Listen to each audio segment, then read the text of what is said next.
So this morning I want to talk about domain registrars and website hosting. Now these are not always the same thing. So a domain registrar is where you buy your domain, like GoDaddy, Namecheap, One and One, those type of services. Um, if you've already bought domains, then I recommend keeping them all in one place. So if you've already started buying domains with GoDaddy, then continue to do so. I don't recommend GoDaddy for hosting, and I'll explain that in a minute. Um, if you haven't ever bought any domains, then my preference is Namecheap. Um, they just don't send as much spam emails to you. They don't try to upsell you on stuff you don't need. Um, so that's my preference. So if you want to think of your website in terms of like a house. So your domain would be like the city you live in. Then your hosting is like your address in the city.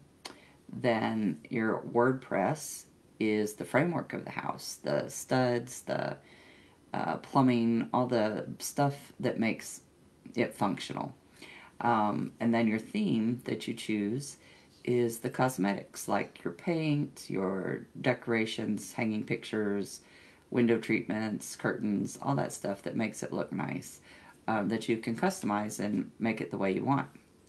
Um, so website hosting, there are several good hosting companies. Everybody has their own preference in this business, as do I. I've used many, like HostGator, SiteGround, um, Bluehost, MomWebs. So I've used Bluehost for a long time. I still have an account with them, and then I have a few domains still over there, just a few websites. But before, like, maybe 1 or 2 years ago, I started switching over to MomWebs. And the reason I like MomWebs is one, they're less expensive. Two, their support is, oh my god, phenomenal. Um, and every website that you uh, add to your hosting account has its own cPanel, control panel. And why is that important? So if you have multiple domains, multiple websites, if one gets infected and you have a basic, say, hosting package with Bluehost, if one gets infected with malware, then it can easily infect the rest of your sites that are hosted in that same cPanel. So that's why I started switching. Now, in Bluehost, you can get a higher package so that all your sites have their own control panel. Um, but with MomWebs, you, for that same low price, all your websites can have their own cPanel or control panel. So that's kind of why I've migrated over to them. I don't have anything against, Bluehost, SiteGround. This is just the journey that I ended up on, and I've settled with MomWebs, and I couldn't be happier. Um, I'll put a link in the comments when we get done here. Um, so yeah, the registrar is not the same as your hosting. It can be, for example, GoDaddy. You can buy a domain with GoDaddy. Same with Namecheap. You can buy a domain with Namecheap. You can also buy hosting with both of those. Um, my preference, again, is MomWebs. Um, I just prefer all the price and what you get with it. Um, GoDaddy, I don't ever recommend hosting with them. That's just been my experience. I know people who have been with them for years and not had any issues, and I'm not trying to say, oh my god, you have to move right now. Um, One thing I don't like about GoDaddy hosting is, again, they try to nickel and dime you and make you pay for everything. For example, your SSL certificate.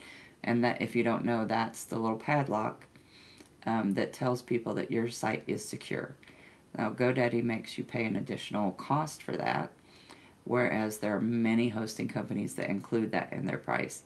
And with it being required nowadays, I feel like that should be something that's included in your hosting package. I'm not going to pay extra for it if I don't have to. Um, and another thing that GoDaddy does is they want you to sign up for an email service, and now they've switched. It's always been Microsoft 365 or whatever it's called. But recently they made a change where they don't manage it, Microsoft manages it. So it becomes this whole to do to deal with your emails there. Um, and a lot of people don't know that you can create a free email for your domain. So, um, like your domain.com, you could have info@domain.com. You can create those for free as long as you have access to a cPanel control panel, and you don't have to pay anything extra. But a lot of people don't know that. So GoDaddy tries to get you to purchase this Microsoft 365 email service, and you don't need to. I just don't feel why pay for something that you can get for free. So if you have any questions, please do comment below, and I would be happy to answer them.